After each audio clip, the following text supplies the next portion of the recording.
পরেছিলাম দুর্গাপুজোর সময় কিনে রাখা আমার এই হট পিঙ্ক কালারের হিলসটা। এরপর একদম এই হিলসটার সাথে ম্যাচ করে নিয়েছিলাম আমার এই পিঙ্ক কালারের মিনি ব্যাগটা, কারণ তোমরা তো জানোই আমি একটু ম্যাচিং জিনিসপত্র পছন্দ করি।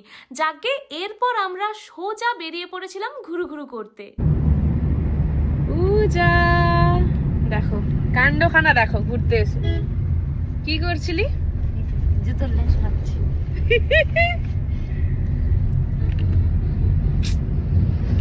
দেখো কাণ্ড, বাড়িতে না জুতো পরে গাড়িতে এসে জুতো পরছে, কারণ সে নাকি এই জুতো পরে বেশিক্ষণ হাঁটবে না। কিন্তু আমরা তো বাড়ি থেকে গাড়ি পর্যন্ত টোটোতে করে এসেছি না, মানে আমাদেরকে একটুও হাঁটতে হয়নি। আর এই জিনিসটা পূজা পুরোপুরি ভুলে গেছিল।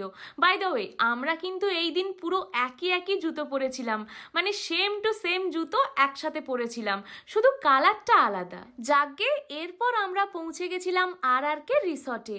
আমার যেমন লারিকা রিসোর্টটা খুবই ভাল লাগে, পূজারও ঠিক তেমনই। তাই আমরা প্রথমে ভেবেছিলাম লারিকাতে যাব, কিন্তু লারিকাতে এই দিন কিছু একটা ইভেন্ট চলছিল, তাই আমরা আর কে রিসোর্টেই গেছিলাম। এই দিনের সানলাইটটা কিন্তু দারুণ ছিল, তাই দেখো ওখানে পৌঁছেই কিছু সুন্দর ফটো তুলেছিলাম।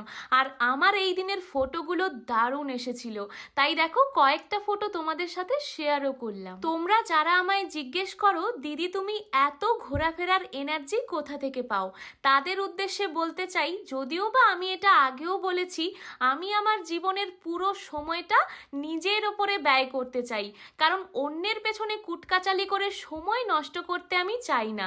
তাছাড়া আমার মনে হয় আমি যদি নিজেকে ভালো রাখতে পারি, তাহলে অন্যের চরকায় তেল দিতে আমার ইচ্ছে করবে।